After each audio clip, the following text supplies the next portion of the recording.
जरूरी है। आप हीलिंग के बाद लीव कर जाते हैं कई लोग। दीदी कहते पूजा भी जाप रहती है, फिर इनको नाश्ता वगैरह देना रहता है। नहीं वो ठीक है, लेकिन जितने लोग सुन सकते ज्यादा से ज्यादा, क्योंकि जिनवानी सुनना बहुत बहुत बहुत अति सौभाग्यशाली लोग रहते हैं जिन्हें जिनवानी का श्रवण होता है। तो ऐसे तत्व सूत्र रोज पढ़ती हूँ मैं। बहुत अच्छी बात। बहुत भक्त अमर तत्व सूत्र सहस्त्र नाम रोज पढ़ती हूँ।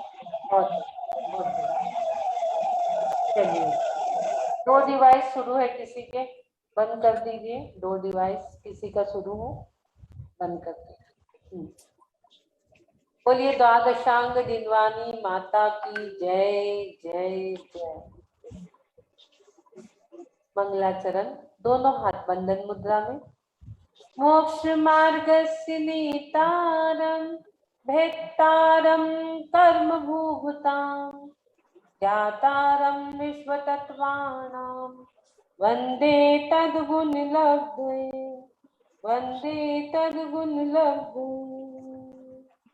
बोलिए आचार्य उमा स्वामी महाराज की जय जय जय। ग्रंथादिराज ग्रंथ मोक्ष शास्त्र तत्वाल सूत्र ग्रंथ की जय जय। द्वितीय अध्याय का वाचन दीपा जी, प्रमोद जी जल्दी जल्दी करेंगे, शुद्ध करेंगे। हाँ, अनमुक्त करिए। जय हिंद। औपशमिक शायिको भावो मिश्रश्च जीवस्य स्वतत्त्वोदायिक परिणामिकौ च द्विनवाष्टादशेकविंशति त्रिभेदः यथाक्रमं सम्यक्त्वचारित्रे ज्ञान दर्शन दान लाभ भोग भोग वीर्याणि च ज्ञानाज्ञान दर्शन लब्धश्च्युत त्रिपंचभेदः सम्यक्त्वचारित्र संयमा संयमाश्च गति कषायलिंग मिथ्यादर्शना ज्ञाना संयता सिद्धलेशा चतुश्चतुस्त्रय कई कषट भेदः जीव भव्या भव्यत्वानि च उपयोगो लक्षणम् स्वद्विविधो अष्टचतुर्भेदो संसारिणो मुक्ताश्च समनस्कः मनस्कः संसारिणस्त्रस्थावरः पृथ्वीतेजो वायुवनस्पतयः स्थावरः द्विन्द्रियादयस्त्रसः पंचेन्द्रियाणि विविधानि निवृत्तुपकरणे देवेन्द्रियं लब्धुपयोगो भावेन्द्रियं स्पर्शन रसन घ्राण चक्षुश्रोत्राणि स्पर्श रस गंध वर्ण शब्दास्तदर्था श्रुत मनीन्द्रियस्य शब्दास्तदर्था श्रुत मनीन्द्रियस्य वनस्पत्यनन्तानमेकं कृमि पिपीलिका भ्रमर मनुष्यादीनामेकैक वृद्धानि संगिनः समनस्कः विग्रहे गतौ कर्मयोगः अनुश्रेणी गतिः अविग्रह जीवस्य विग्रहवती च संसारिणः प्राक् चतुर्भ्यः एक सम्या अविग्रह एकं द्वौ त्रीन्वाहारकाः सम्मूर्छन गर्भोपपादा जन्म सचित शीत समृता सेत्रा मिश्राश्केश स्तद्योनः जरायु जांडज पोतानां गर्भः देवनार्गानाम् उपपादः शेषानां सम्मूर्छनम् औदारिक वैक्रियकाहारक तेजस कर्मणानि शरीराणि परम परम सूक्ष्मं प्रदेशतो असंख्य गुणम प्राप्ते जसात अनंत गुणे परे। 40 से आप शुरू करेंगे। बस प्रतिघाते यहाँ से हमारा आज चलेगा 40 नंबर। बहुत सुंदर।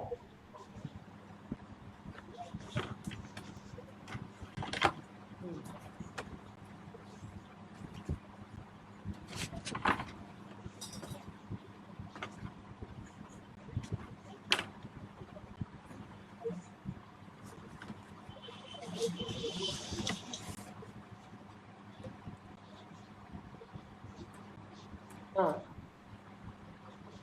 कल जो हमने पढ़ा था, कल हमारे जो सूत्र हुए थे 37, 38, 39, जिसमें हमने शरीरों की सूक्ष्मता परम परम सूक्ष्मम यानी आगे आगे के शरीर जो है 5 शरीर वो सूक्ष्म सूक्ष्म होते चले जाते हैं। ये चीज हमने कल पढ़ी थी। और उसके बाद पढ़ा था प्रदेशत्व संख्य गुणम प्राक तेजसा। सभी लोग अपने आप को म्यूट कर लीजिए, बहुत आवाज हो रही है, म्यूट कर लीजिए।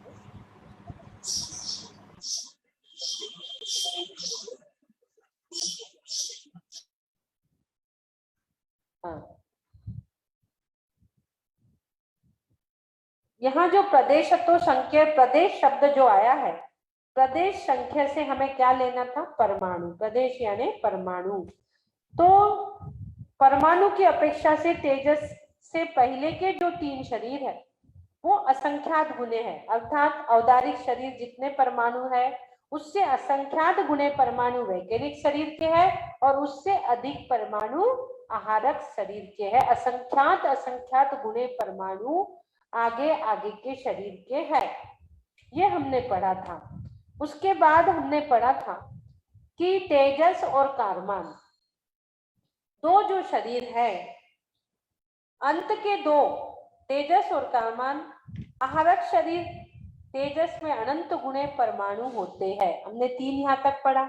आहारक से ते अनंत गुणे, ये असंख्यात गुणे थे, लेकिन तेजस जो है वो आहारक से अनंत गुणे है और कारमान जो है वो सबसे ज्यादा यानी तेजस से भी अनंत गुणे परमाणु वाले हैं।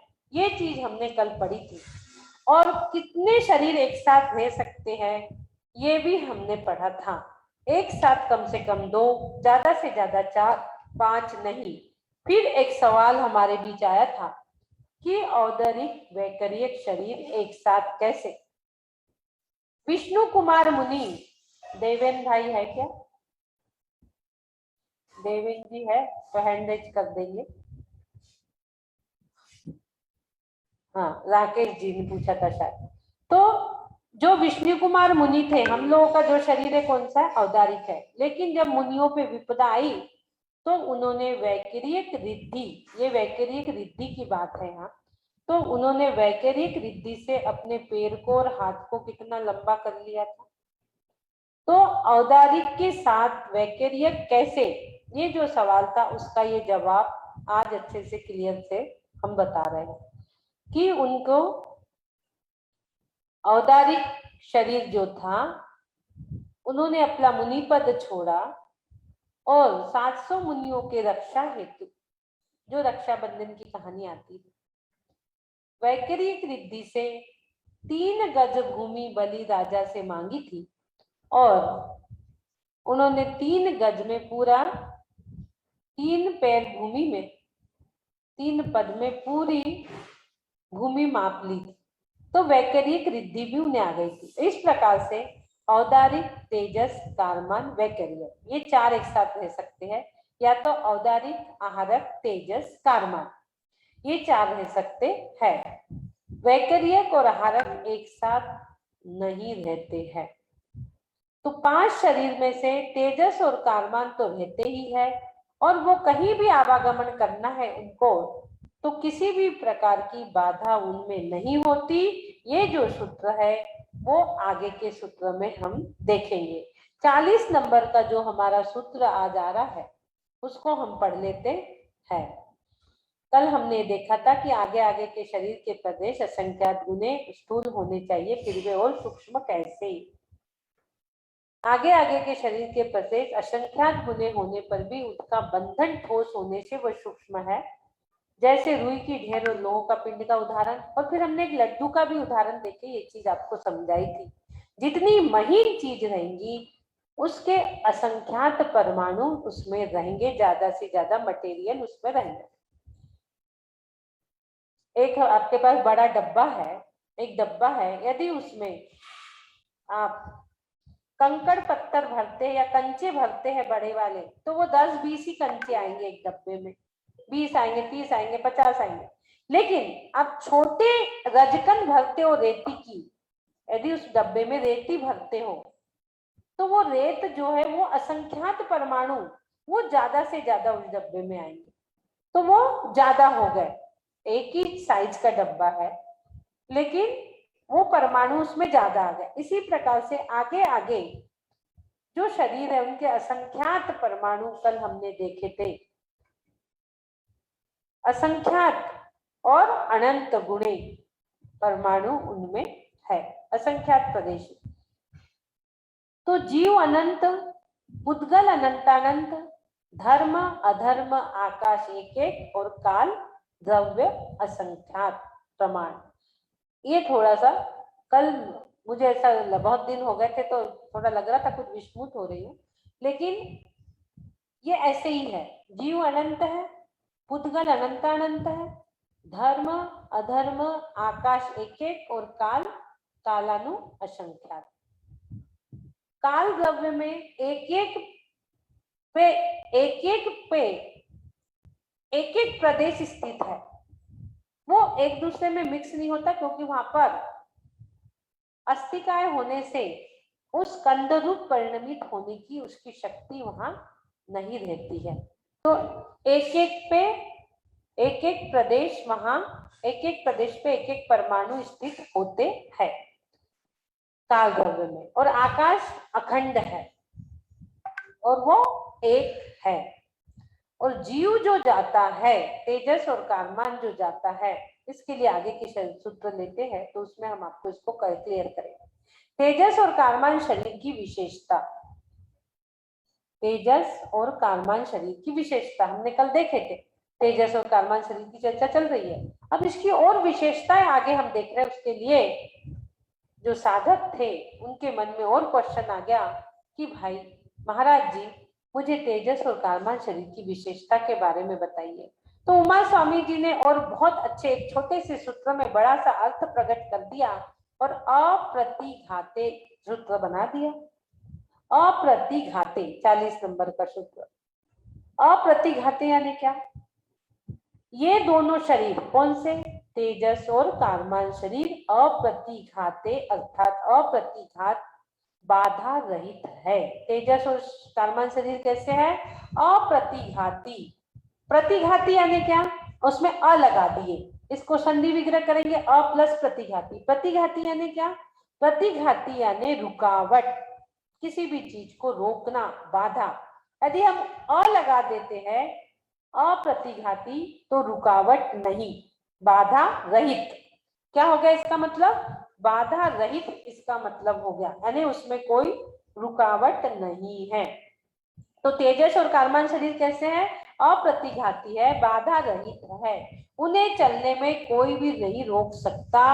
जहां तक 6 द्रव्य है लोकाकाश तक वो यहाँ से कहीं भी आवागमन कर सकते हैं। तेजस और कारमान शरीर दोनों भी शरीर जैसे अग्नि, जैसे लोहा का पिंड है उसके अंदर अग्नि समाहित हो जाती है, वो कोई बाधा नहीं होता उसमें। इसी प्रकार से ये दोनों शरीर भी वज्रमय पटल से भी नहीं रुकते।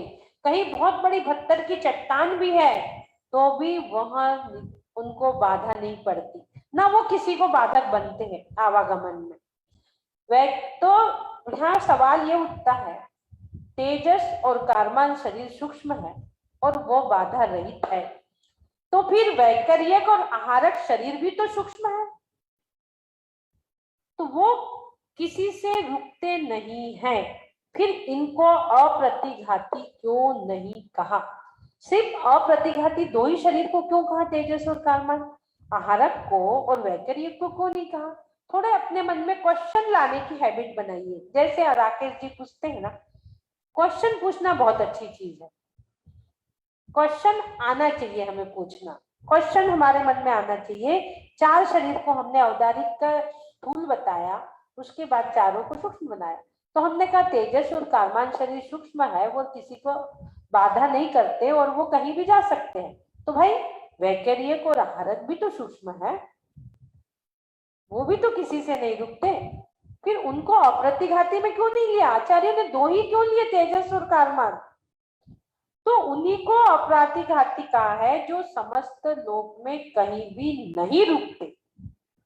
तेजस और कारमान को ही अप्रतिघाती कहा है क्योंकि वहां लोक में कहीं भी चले जाए कहीं भी नहीं रुकते।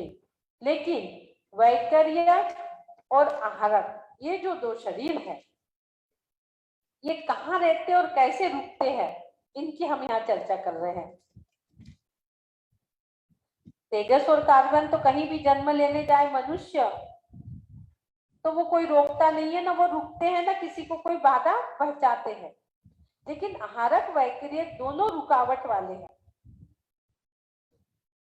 औदारिक शरीर तो स्थूल है, स्थूल होने से वो तो रुकावट वाला है ही है।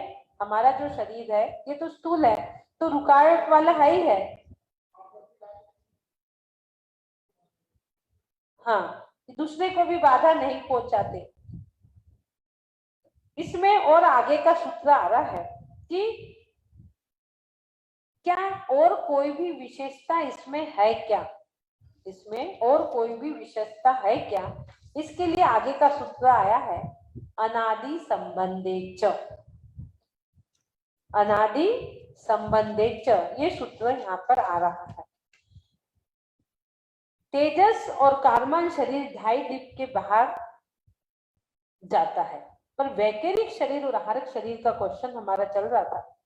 तो वैकरिक शरीर जो है ये त्रस नाली के भीतर 14 राजू भीतर ही रहता है, क्योंकि उसके बाहर तो एक जीव है, तो उधर वो जा ही नहीं सकता। तेजस और कार्बन उसके ऊपर है, 14 राजू के ऊपर भी है, तो इसलिए वो सब जगह जाता है। लेकिन वैश्विक शरीर जो है ये तर्श नाली के भीतर 14 राजू में ही रहता है। तेजस और कार्बन आत्मा के साथ अनादि से है। इसकी आगे अब हम और चलते हैं। आगे का सूत्र अनादि संबंधे च, आगे के सूत्र को हम लेंगे।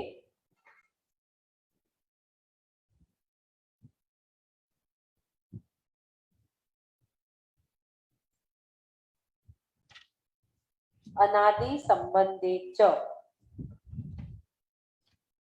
अच्छा, एक रह गया वैकर्य, हमने बताया प्रश्नाली के बाहर नहीं जा सकते। एक रह गया आहारक शरीर। आहारक शरीर मानुषोत्तर से बाहर जा सकता है क्या? मानुषोत्तर से आहारक शरीर बाहर नहीं जा सकता, तो उसको वहां रुकावट आ गई ना, मानुषोत्तर पर्वत की रुकावट आ गई। तो आहारक शरीर मानुषोत्तर पर्वत से बाहर नहीं जा सकता, उसमें रुकावट आ गई, इसलिए उसको अप्रतिघाते नहीं कहा। और वैकरिक शरीर 14 राजू तृष्णाली के भीतर ही रहता है, उसके बाहर नहीं जा सकता, इसलिए उसको तृष्णाली की रुकावट आ गई। तो दोनों को रुकावट आ गई, इसलिए आहारक शरीर और वैकरिक शरीर सूक्ष्म होने के कारण भी अप्रतिघाते नहीं कहा है, मात्र तेजस और कार्बन को अप्रतिघाते कहा है। इतना आपको समझ गया होगा सरल संबंध में। अब सरल सी भाषा में मैंने समझा दिया। आगे हम चलेंगे 41 नंबर अनादि संबंधे च। च शब्द यहाँ आया है। तेजस और कार्बन शरीर की अन्य विशेषता है। पहले तो उनने पूछी कि शरीर की विशेषता बताओ, सिंपल। फिर उनको लगा कि इसमें और कुछ भी विशेषता तो नहीं है, तो उन्होंने और भी विशेषता जानने की इच्छा की द्वाद नाम के एक साधक ने, स्वाध्यायी ने। च यानी क्या? और वह दोनों शरीर अनादि संबंधे यानी आत्मा के साथ अनादि काल से संबंध वाले हैं। कौन से दो शरीर? ऊपर जो दिया तेजस और कार्बन, ये शरीर का संबंध अनादि काल से आत्मा के साथ है, इस संसारी आत्मा के साथ है। जब तक शरीर नहीं छूटेगा, जब तक ये जीव सिद्ध नहीं हो जाता, तब तक तेजस और कार्बन शरीर है। जब वो सिद्ध हो जाएगा तभी वो छूटेगा, नहीं तो ये अनादि से हमारे साथ लगा हुआ है और लगा रहेगा, अनादि काल से लगा है और लगा रहेगा। च यानी संबंध है, च का संबंध है और, च शब्द दे दिया तो और। जैसे हम एक उदाहरण लेते हैं, आपका एटीएम है, एटीएम में करोड़ों करोड़ों रुपए रोज डलते हैं और रोज निकलते हैं। बैंक का लॉकर है, उसमें करोड़ों करोड़ों रुपए रोज डल रहे हैं, रोज निकल रहे हैं। तो जो नोट की गड्डियां है वो क्या हमेशा वही और वो ही रह रही है क्या? वो जो नोट है वो बदल रहे हैं। वो 1000 की बंद हो गई, 2000 की आ गई, और वो गड्डी जो रखे थे वो भी बदल गई, 2000 की, कभी 500 की आ गई, कभी 100 की आ गई। जब आप पैसे निकालते हो एटीएम से तो रोज उससे करोड़ों रुपया निकल रहा है, करोड़ों रुपया उसमें लोग रोज रखते जा रहे हैं। इसी प्रकार तेजस और कारमान शरीर का आत्मा के साथ संबंध है, लेकिन तेजस और कारमान शरीर की वर्गणाएं जो है वो वर्गणाएं निरंतर बदल रही है। वो वर्गणाएं आती जाती रहती है। ऐसी कोई वर्गना नहीं मिलेंगी जो वर्गनाएं अनादि काल से वहां पर है। वर्गनाएं उसकी बदल रही है। अनादि काल से जो संबंध को प्राप्त हो, इसलिए तेजस और कारमान शरीर का आत्मा के साथ संबंध है, पर वे ही वर्गना अनादि से लगी है ऐसा नहीं है। अनादि से संबंध तो है पर वो ही वर्गना नहीं है। वर्गनाएं उनकी चेंज हो रही है क्योंकि एक समय की पर्याय है, निरंतर सब चीजें बदल रही है। इसलिए हाँ सूत्र बनाया, तेजस और कारमान शरीर का संबंध अनादि काल से है भी और कथनचित नहीं भी, क्योंकि जैन धर्म अस्ति नास्ति से कथन करता है से भी और नहीं से भी। अनादि से संबंध च यानी है भी और नहीं भी। अनादिकाल से तेजस और कारमान शरीर का संबंध है, लेकिन उसकी वर्गणाएं निरंतर बदल रही है। जिस प्रकार एटीएम से नोट निकलते जा रहे, डलते जा रहे, बदलते जा रहे, इसी प्रकार से उसकी वर्गणाएं भी, तेजस और कारमान शरीर का संबंध आत्मा से अनादि से तो भी है और सादी से भी है। तो सादी से भी है यानी उसकी वर्गणाएं बदल रही है, वो कर्म बदलते जा रहे हैं, इसलिए उसे सादी से कहा गया है। अनादि से भी है और सादी से भी है, क्योंकि वो आज भी वो बदल रही है, इसलिए उसको हम सादी से कहेंगे। सादी यानी कर्म का आना जाना, कर्म परमाणु का, वर्गणाओं का आना जाना, इसलिए अनादि से भी और सादी से भी दोनों संबंधों का यूज यहाँ किया गया है। अप्रतिघात अनादि संबंधे च और अप्रतिघात दो तो यहाँ पर हो गई। अब आगे हम जो चल रहे हैं, एक और सूत्र हम ले लेते हैं, क्योंकि ये तीनों भी सूत्र एक के साथ एक मिले हुए है। तेजस और कारमान शरीर की विशेषता हमने देखे। अप्रतिघात, न किसी से रुकता न किसी को रोकता। अनादि संबंध, संतति अपेक्षा, सादी निर्जरा की अपेक्षा, क्योंकि वहां कर्मों की निर्जरा हो रही है, बदल रहा है। वहां भी जो विग्रह गति में तेजस कारमान शरीर जा रहा है, वहां भी कर्म का आवागमन शुरू है, बंद भी रहे और निर्जरा भी हो रही है। उसके बाद सभी के यानी सभी सारी जीवों का अनादि से संबंध है तेजस और कारमान शरीर के साथ। वैकर्य आहारक शरीर भी सूक्ष्म होने के कारण किसी से रुकते नहीं। फिर उन्हें अप्रतिघात क्यों नहीं कहा, हमने अब भी पढ़ा। वैकर्य और आहारक समस्त लोक में अप्रतिघात नहीं है। आहारक और मनुष्यों का वैकर्य 2.5 दिवस से आगे गमन नहीं करता। देवों में वैकर्य शरीर 10 नाली से भीतर ही है, 16 सर से ऊपर और तीसरे नरक के नीचे गमन नहीं करता वैकर्य शरीर वाले। और उसके ऊपर फिर तेजस कारमान है। विशेष में क्या हो गया, अनादि संबंधे च सूत्र में च शब्द विकल्पार्थ है, अर्थात आत्मा का तेजस और कारमान शरीर से संबंध अनादि से है भी और सादी भी है यानी नहीं भी है, कथनचित है। उसके बाद बंध की परंपरा अपेक्षा अनादि संबंध है, जो हमने नोट के एग्जाम्पल आपको बताया। तेजस कारमान की प्रति समय निर्जरा भी होते रहती है, नवीन बंध भी होता रहता है, उस अपेक्षा से सादी है, यानी उसकी वर्गणाएं जैसे नोट की गड्डी बदल रही है, ऐसे उसके कर्मों की निर्जरा हो रही, नवीन बंध हो रहा, वर्गणाएं उसकी आते जाते रहती, बदलते रहती है। भलाई वो अनादि से हमारे साथ संबंध है उसका। ठीक है, अब आपको क्लियर हो गया होगा आप लोगों को। एक सूत्र, ये 43 नंबर आ गया, 42 नंबर का एक और सूत्र मिस हो गया लगता है यहाँ कहीं। चलिए, एक सूत्र नहीं डल पाया, हम बता देते हैं उसको। 42 नंबर का सूत्र है सर्वस्य। थोड़ा हाँ, सर्वस्य एक सूत्र में आपको उस वहां से बता देती हूँ 10 अध्याय से। इसमें प्रज्ञ सागर महाराज जी की बुक का ये हम पढ़ा रहे हैं आपको, क्योंकि इसमें भेद बहुत अच्छे से दिए हुए है, तो आप लोगों को समझ में आसानी से आता है। तीसरा और चौथा भाग भी आ गया है इसका, जिसे भी लगते हैं वो ले सकते हैं। तो देखिए मेरा कर्सर जा रहा है 42 नंबर की ओर। ये देखिए सर्वस्य, सर्वस्य क्या है 42 नंबर का सूत्र? सर्वस्य। देख लिया आपने? सर्वस्य, सर्वस्य यानी क्या? तेजस और कालमान शरीर सब संसारी जीवों के होते हैं। 42 नंबर का सूत्र हो गया सर्वस्य।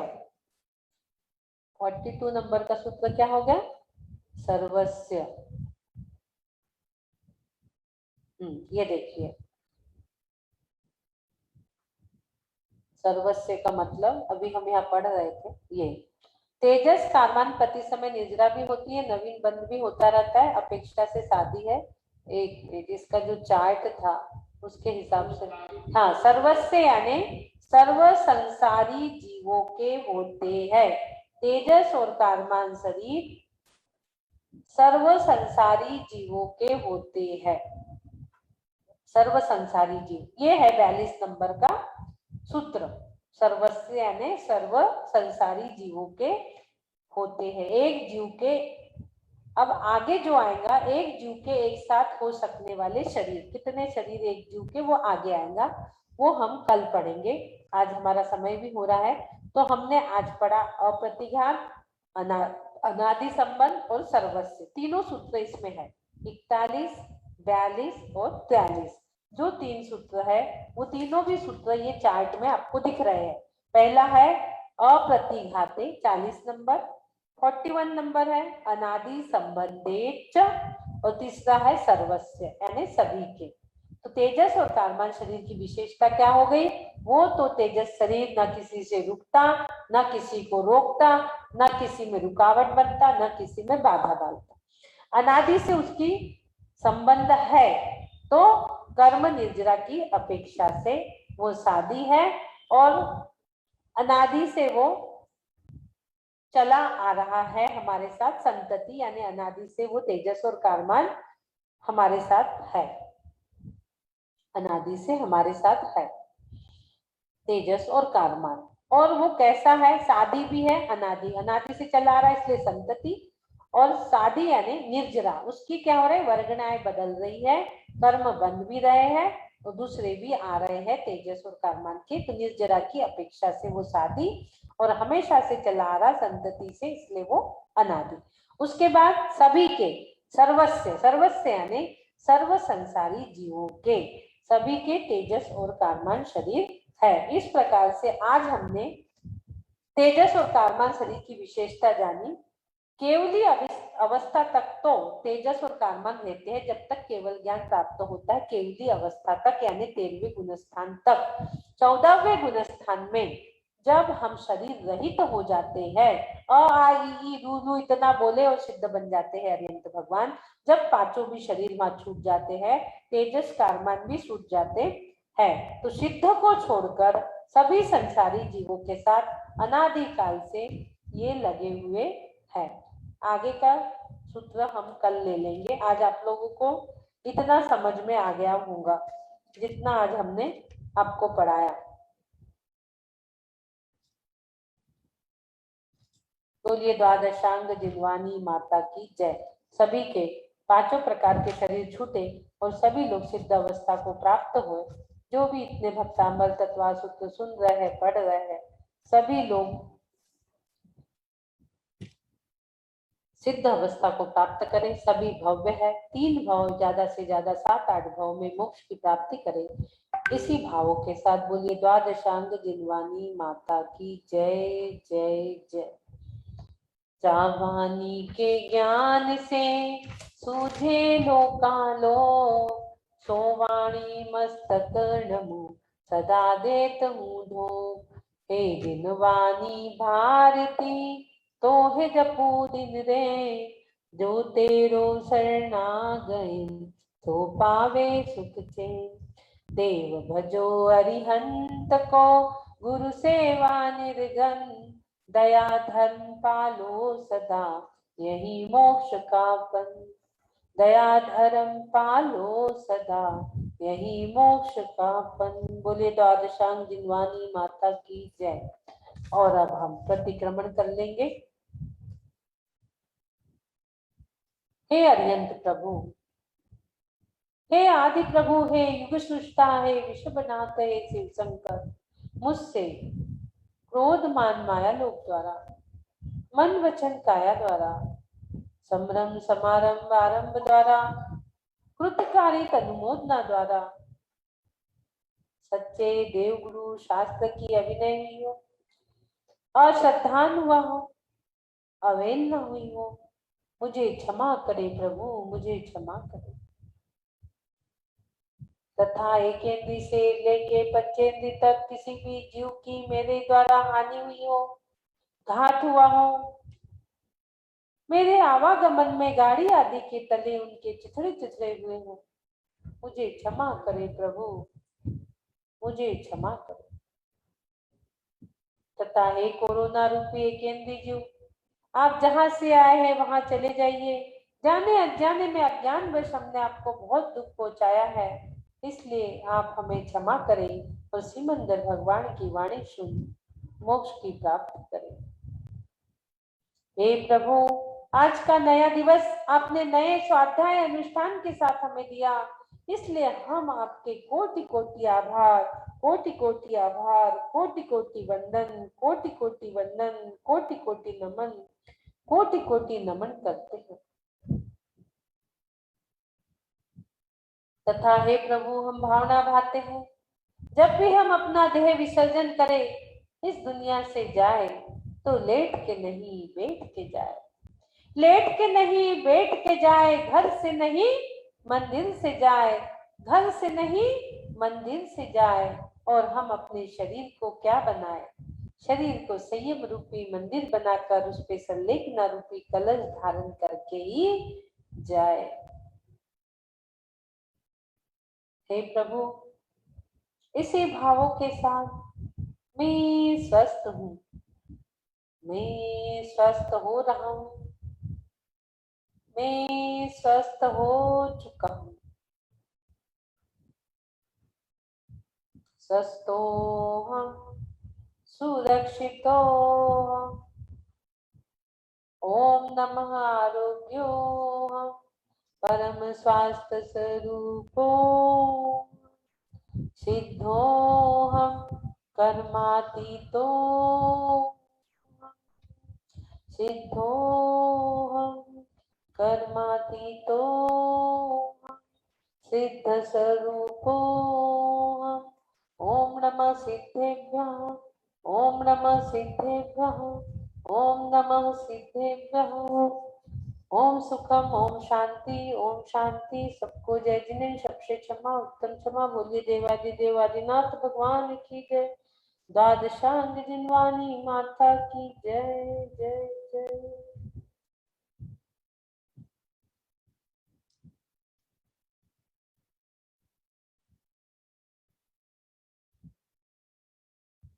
दीपा जी, कुछ बोलना है क्या? हैंड रेज है। नहीं दीदी, मैं बोल चुकी, तब किया था। अच्छा चलिए। जय हिंद दीदी। हाँ जय आज जिने। दशहरा है, सबको शुभ शुभ दशहरा की सबको बहुत बहुत हार्दिक शुभकामनाएं।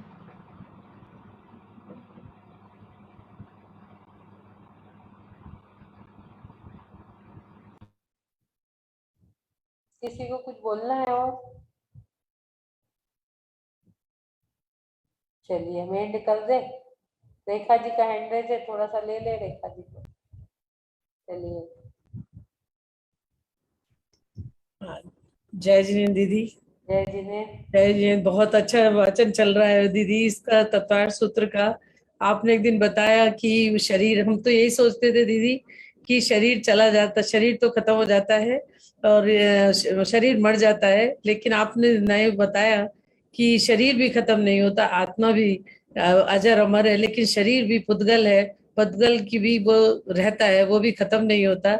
ये एक अच्छा बताया। इस पर मैंने थोड़ी कुछ लाइनें लिखी है जिसको मैं बोलना चाह रही थी दीदी कि प्रभु, हे प्रभु, खुलते जा रहे हैं रहस्य, खुलते जा रहे हैं रहस्य, परत दर परत, जीवन के अंतिम पड़ाव पर ही सही, अर्चना दीदी से जीवन का ढंग समझ में तो आया, अर्चना दीदी से जीवन का ढंग समझ में तो आया, विचार सागर में लगा रही हूँ गोते, कुछ हुआ दूर अज्ञाना अंधकार, आत्मा है सर्वव्यापक, प्रकाशित है आपसे, विद्यमान सर्वगुण संपन्न, भिन्न नहीं किंचित भी आपसे, हम तुच्छ बुद्धि न पाते समझ कि मरण नहीं होता देह का न देही का, ये स्थूल शरीर होता विलीन पंच तत्वों में,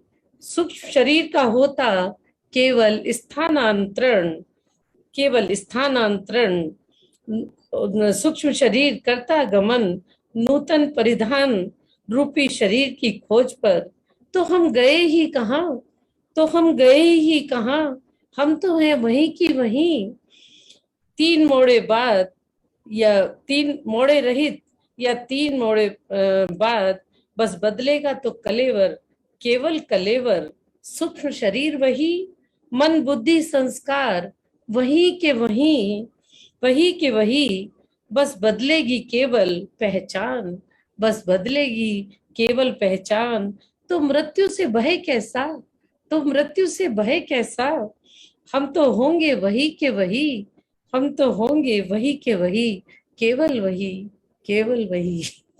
बहुत सुंदर दीदी आपकी उससे लिखा जो आपने बताया तो मेरे विचार उठे तो मैंने इन्हें लिखा। बहुत अच्छा, बहुत अच्छा। देखिए कितना अच्छा लिख दिया। जो हमने बताया था कि शरीर भी नहीं मरता और आत्मा भी नहीं मरती, सिर्फ परिवर्तन होता है, चोला बदलता है, जैसे वस्त्र बदलते ऐसे शरीर बदलता है, बाकी परमाणु भी नहीं और आत्मा भी नहीं मरता। बहुत अच्छा। अब दीदी आपकी प्रेरणा है ये सब जो मन में भाव उठे और लिख दिए। बहुत अच्छा, बहुत बढ़िया। चलिए यस जैन साहब एंड कर दीजिए, एंड करते सेशन को। अरे देखिए आप, हम तो रोज ही जो है वाचन इसका चल रहा है और मैं देख रहा हूँ कि कम से कम इसमें 70-80 लोग तो ऐसे हैं कि जो परमानेंट वाले हैं। बाकी कुछ लोग तो ऐसे हैं कि किसी दिन आए किसी दिन नहीं आए, लेकिन 70-80 लोग तो कम से कम ऐसे हैं कि जो स्थायी रूप से इसको श्रवण कर रहे हैं। और इसका फायदा नहीं, जुड़ते तो बहुत ज्यादा लोग हैं लेकिन इतने लोग तो परमानेंट है, बाकी तो कभी आए कभी नहीं आए, आज तक बैठे रहते हैं। हाँ। लेकिन ये 80-85 लोग तो परमानेंट वाले जो रोज ही आते हैं और अंत तक जुड़े रहते हैं। अंत तक रहते। कोई लोग सिर्फ सूत्र सीख के निकल जाते हैं, हाँ। कोई थोड़ा मीनिंग सीख के निकल कोई जाते थोड़ा हैं। सुनते हैं, लेकिन ये 80-85 लोग तो अंत तक रहते हैं कि जब तक हाँ। आप इसको बंद नहीं कर दें कि हम तो बंद कर रहे हैं। कि तो दीदी जब क्या तक वो रहते हैं वो अपना आप बंद नहीं करते जब तक आप बंद नहीं करते। सही बात है। तो इसका उनको बात जाने की जो इच्छा है, नहीं होती। हाँ, और जो सुनने में समझने में जो लोगों को दिक्कत आ रही थी वो धीरे धीरे कम होती जा रही है। अब उसके अंदर मन में बैठता जा रहा है। अब मैं भी कल जो है इसका वाचन करूंगा, कल मैं करूंगा इसका वाचन। बहुत अच्छा, कह रहे हैं कि मैं पढ़ूंगा सूत्र। हाँ, कल पढ़ूंगा मैं दूसरे अध्याय के पूरे। बहुत अच्छा, बहुत बढ़िया। देखो कल अब जेंट्स लोगों का नंबर है। हाँ, जैसे राकेश भाई तो करते ही हैं रोज, राकेश जी तो रोज बढ़िया सुनाते ही हैं और बढ़िया क्वेश्चन भी अच्छे करते हैं। हम उन्हीं से प्रेरणा लेके मैं भी बोलूंगा। हाँ, राकेश जी आपके क्वेश्चन क्लियर हुए? जय जैन दीदी, जय जैन। जय जिनेंद्र। क्वेश्चन क्लियर हुए। मुझे भी एक बात और याद आई इसमें। हाँ, औदारिक शरीर जैसे चक्रवर्ती का औदारिक शरीर होता है, लेकिन उसके भी विक्रिया करने की शक्ति होती है उसके अंदर भी। वो भी 96,000 रूप रख के और जो है अपने पारिवारिक जीवन में अपने सुखों को भोगता है। वो भी एक है कि औदारिक के साथ साथ विक्रिया कर सकता है वो भी। हाँ, लेकिन ये इसको इस तरीके से ग्रहण करते नहीं है कि मतलब उसको औदारिक और विक्रिया को एक साथ मानते नहीं है। या आपने जो बताया विक्रिया रिद्धि वाली बात जो बताई विष्णु कुमार मुनि की, वो बात तीन जगह सही है। उन्होंने रिद्धि से, विक्रिया रिद्धि से अपने शरीर को वो किया, लेकिन औदारिक और वैक्रिया की बात अभी थोड़ी कम हाँ, होती तो देखिए आप इसमें शरीर और रिद्धियां को मिक्स मत करिए। यहाँ हाँ। जो बात चल रही है ये रिद्धियों की बात चल रही है। जो जी। बात चल रही है औदारिक वैकरिक रिद्धियों की बात चल रही है, उसकी जी। अपेक्षा से बात हो रही है। अभी शरीर को यहाँ मिक्स मत करिए आप। नहीं, पर शरीर जैसे बताया ना दीदी कि 4 शरीर एक साथ हो सकते हैं, तो उसमें हाँ। औदारिक, वैक्रियक और तेजस और ये कर्मा। आगे जो आ रहा है ना कल और यही सूत्र आएगा 43 कल नंबर जो आ है, रहा है, कल आ रहा है, ठीक है, कल आपकी और बात। आ रहा है। ये इसी की चर्चा जी। कल और आएगी तो और जी। क्लियर हो जाएगा। यहाँ लिखा हाँ, ठीक। हुआ है कि 4 जी। शरीर एक साथ रहते हैं। जी। तो प्रमत्त संयत मुनिराजों के औदारिक, आहारक, तेजस, कारमान, ये 4 जी। शरीर रहते हैं प्रमत्त संयत वालों के। ये तदादिनी भाग्यानी उपे देखो। कस्मिन्ना चतुर्भा। मैं बताता हूँ एक लेमैन की भाषा में लेमैन की भाषा में मैं बताता हूँ आपको कि मतलब लेमैन मतलब जो कुछ भी नहीं समझता, हमको किस रूप में समझना है कि शरीर तो एक ही है।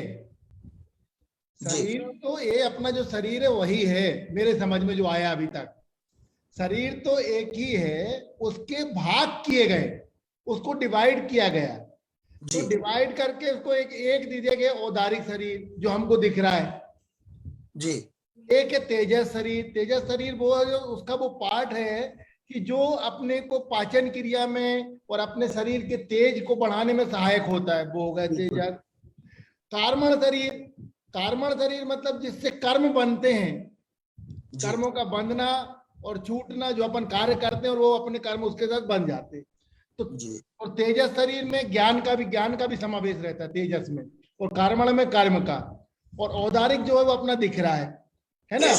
और वैक्रियक शरीर जो हुआ जिसकी अपनी कोई ऐसी शक्ति मिलती है जिससे हम अपने शरीर को छोटा बड़ा कर सके या कोई काम अपन कर सके।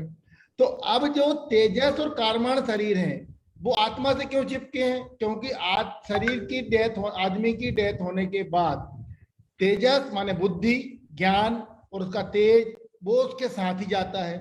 कार्मण माने कर्म, कर्म भी उसके साथ जाते हैं। इसलिए बताते हैं कि तेजस और कार्मण शरीर आत्मा के साथ चिपके हुए रहते हैं, वो कहीं बाहर नहीं जाते, मतलब छूटते नहीं आखिर तक। सिर्फ उनकी वर्गणाएं चेंज होती रहती है, मतलब अपने कर्म भी बदलते रहते हैं और ज्ञान भी बदलते रहता है। इसलिए उनकी जो क्वांटिटी है, उनका जो तीव्रता है वो कम ज्यादा होते रहती है। जैसे आप कर्म करते जाएंगे वो वैसी वर्गणाएं उसकी बनते जाएंगी। लेकिन कार्मण शरीर और तेजस शरीर आत्मा से चिपके हुए रहते। औदारिक शरीर नष्ट हो जाता है क्योंकि वो तो अपना शरीर है, आत्मा गई तो ये शरीर यहीं छूट जाता है, नष्ट हो जाता है जी। इस प्रकार है तेजस, औदारिक और कार्मण, ये 3 शरीर की बात हो गई। और वैक्रियक शरीर तो वो शक्ति है जो आप प्राप्त करते हैं अपने कर्मों के द्वारा। तो वो शक्ति से आप अपने तप, नियम, संयम से, तो वो शक्ति के कारण आप अपने शरीर को इतनी शक्ति रिद्धि प्राप्त कर लेते हैं जिससे आप अपने शरीर को छोटा कर सकते हैं, बड़ा कर सकते हैं और कम ज्यादा कर सकते हैं आवश्यकता के अनुसार, है ना। और तेजस शरीर और कार्मण शरीर आप प्रतिघाती क्यों बताया है? क्योंकि वो किसी का नुकसान नहीं करते जी। वो आपका ज्ञान और आपका जो तेज है वो किसी दूसरे का नुकसान नहीं करता। ज्ञान जब भी देगा तो बाधा नहीं पहुंचाता किसी को। आप प्रतिघात नहीं करते। यदि किसी ने आपको कुछ बोला भी है तो उसके प्रतिघात के रूप में वो उत्तर नहीं देता, आप प्रतिघाती रहता है, इसलिए उसको बोल। लेकिन औदारिक शरीर जो है वो प्रतिघाती रहता है। यदि आप कोई अपने को मारेगा तो अपन उसको डेफिनेटली कहीं ना कहीं मार देते हैं। तो वो औदारिक शरीर प्रतिघाती यही ना, औदारिक प्रतिघाती नहीं, औदारिक नहीं, आहारक और वैक्रियक। आहारक और वैक्रियक आगे इसको मत बोलो, आगे और बोलेंगे, लेकिन मोटा मोटी मेरे को जो समझ में आया तेजस और कार्मण तक ठीक है। ये बहुत अच्छा समझाया आपने अपने उसमें, बहुत एक एक बात अच्छी तरह से आपने जो बताई सुपर थी। पहले कह दिया कि लेमैन वाली भाषा है, बिल्कुल जो सबको समझ में आ जाए। वो वाली भाषा है, तो मैंने ये बता दिया कि लेमैन की तरह हम यदि समझने की कोशिश करें तो ऐसा है। शरीर उसके 5 तेजस, कर्मण, औदारिक, आहार के भाग बता कल दिए। आएगा ना वो आ चतुर्धा यानी 4 शरीर तक उसको विभक्त करना है। हाँ, कल वो चीज वही आएगी आ तो चतुर्धा। अपना एक पूरा चैप्टर खत्म होगा तब और अपन इसका संक्षेप में एक बार डिस्कशन जी। करेंगे, है ना? तो मेरा शरीर इसमें बस एक ही तो पॉइंट ये था। क्या है, हम जो आगम की वाणी है जो जी। वही हम बोलते वही हम समझाते लेकिन हम लेमैन की भाषा बोलते हैं। और लेमैन की कोई बात बात की है भैया, लेमैन की। वो ठीक है लेमैन की भाषा, लेकिन हम बहुत बड़े ज्ञानी नहीं है। हाँ, नहीं बिल्कुल जो बुक ऐसा में कुछ लिखा नहीं है है, कोई भी। जो हम बुक तो में अल्पज्ञ लिखा हैं, है, हम कहाँ ज्ञान है, ज्ञान किसी को नहीं हमको। हाँ हम तो मेरा तुझसे बस एक ही सब पॉइंट था ज्ञानी बैठे हैं बस। ज्ञान तो अनंत समुद्र है, हर हाँ। कोई पूर्ण रूप से हाँ प्राप्त नहीं कर। हाँ, मैं तो हाँ, कुछ तो हम ज्ञान लोग नहीं। कोई बहुत बड़े ज्ञानी नहीं है, नहीं, लेकिन बिल्कुल। हम अपने क्षयोपशम ज्ञान के हिसाब से पढ़ने पढ़ाने की कोशिश कर रहे हैं। जी जी तो हम जी, बिल्कुल। उसमें एक्स्ट्रा चीज कुछ जी। बोलेंगे नहीं, कुछ बताएंगे भी नहीं। क्यों? क्योंकि ये सब यूट्यूब पे जा रहा है, जब तक हमें पूरा कंफर्म नहीं हो जाए उस चीज जी। को हम ना बोलेंगे ना बताएंगे। मुझे महाराज बस जी की मैंने अभी चर्चा की थी वहां, बोली जी महाराज जी तत्वार सूत्र में पढ़ा तो रही हूँ, लेकिन मैं जानती हूँ मुझे कुछ भी ज्ञान नहीं है, लेकिन मैं कोशिश करती हूँ पढ़ के पढ़ाने का। तो हम जी। पढ़ा सकते हैं कि नहीं हम अल्पज्ञानी लोग? तो महाराज जी ने कहा आप पढ़ा सकते हो, लेकिन उतना ही पढ़ाओ जो किताब में है, क्योंकि आपको सारी दुनिया सुन रही है और जी, आगे तक यूट्यूब में आप डाल रहे हो, तो ये अनादिकाल तक कब तक रहेगा? जब तक यूट्यूब है। इसलिए जो चीज आपको एकदम पक्की है, जो कंफर्म है, जो आगम में है, जो बुक में है, उसको आप बोलो पढ़ाओ। एक्स्ट्रा अपने मन से चिंतन मनन करके कुछ भी मत बोलना। इसलिए कोई भी चीज को हम एक्स्ट्रा जो चीज है, जब तक हमें किसी से कंप्लीट उसका ठोस जवाब हमें नहीं मिलेगा तब तक हम उसको नहीं बोलेंगे। और जितनी चीजें इसमें है उतना हमारे लिए सफिशिएंट है, उतना हम जान ले, ये भी हमारे लिए बहुत बड़ी बात है कि सही बात उतना ज्ञान हम में आ जाए जितना तत्वार सूत्र में है। जी। मोटा मोटी सरलता से हम उसको उतना जान ले, ये भी हमारे लिए बहुत बड़ी चीज है, जो कि अभी हमें कुछ भी नहीं है, लेकिन आज हम दूसरे अध्याय तक पहुंच गए और बहुत सारी चीजें हमने जान ली है। तो उतनी चीजें भी हम जान ले जितनी ग्रंथ में, तो वो भी हमारे लिए बहुत बड़ी चीज है। शंकाएं हमारे मन में जरूर आएंगी, हम उसको लिख के रखिए, और जो हम यहाँ कोशिश करते हैं जिसका हम आपको जवाब दे सकते हैं वो जरूर देंगे। जो नहीं दे पा रहे, जो हमसे नहीं बनेगा, वो हम और साधु संतों से डिस्कस करके भी आपको उसके जवाब हम देने की कोशिश करेंगे। तो अपने अल्प बुद्धि से आज दीदी एक और शिक्षा मिल मेरा गई इसमें मेरी एक दीदी। बात ये कहना बहुत था कि नारकी और देवों का जो शरीर है वो वैकृत शरीर ही कहा जाता है, औदारिक नहीं कहा जाता। ये मुझे जहां तक ध्यान है, मैं वो बात कह रहा था आपसे। हाँ बिल्कुल सही। जैसे ही औदारिक शरीर छूटा और हम देवों में गमन करते हैं, तो वहां वैकरिक शरीर प्रारंभ हो जाता है, औदारिक हाँ, नहीं रहता। नहीं होता वो। हाँ औदारिक नहीं रहता। देवों बिल्कुल। का जो शरीर है औदारिक अभी हमारा यहाँ है क्योंकि मनुष्य उनको में। वो शक्ति प्राप्त हो जाती है ना। देव तभी बनते हैं जब हम सिद्धि कर लें, शक्ति प्राप्त होना, तो हम देव बन गए। हम जो इच्छा करेंगे वो हमें मिलेगा। हम खाने की इच्छा करेंगे, ऑटोमेटिक हमारे यहाँ भोजन आ जाएगा। हमें कोई चीज करने की जरूरत नहीं है, तो वो शक्ति मिल गई ना। हाँ वो देखो हमारा हमने संलेखना से अपना मरण किए, तो हमें देवगति प्राप्त हो रही है। जी। तो हम वैकल्पिक शरीर धारण कर रहे हैं, औदारिक नहीं। औदारिक हमारा यहाँ छूट गया। देवों का शरीर जो होता है बिना हाड़ मांस के वैकल्पिक शरीर होता है, और नारकियों का भी वैकल्पिक शरीर। नारकी भी वही करते हैं। नारकियों के अशुभ हाड़ मांस होते हैं, तो वो उनका भी वैकल्पिक शरीर। जैसे औदारिक छूटा, हम देव बनने लगे, तो हमारा वैकल्पिक शरीर बनना प्रारंभ हो गया। और नारकियों का भी वहां पर औदारिक नहीं रहेगा, स्वर्ग में औदारिक शरीर नहीं रहेगा, नरक में भी और नरक में भी वैकल्पिक शरीर रहेगा। जय जय जय।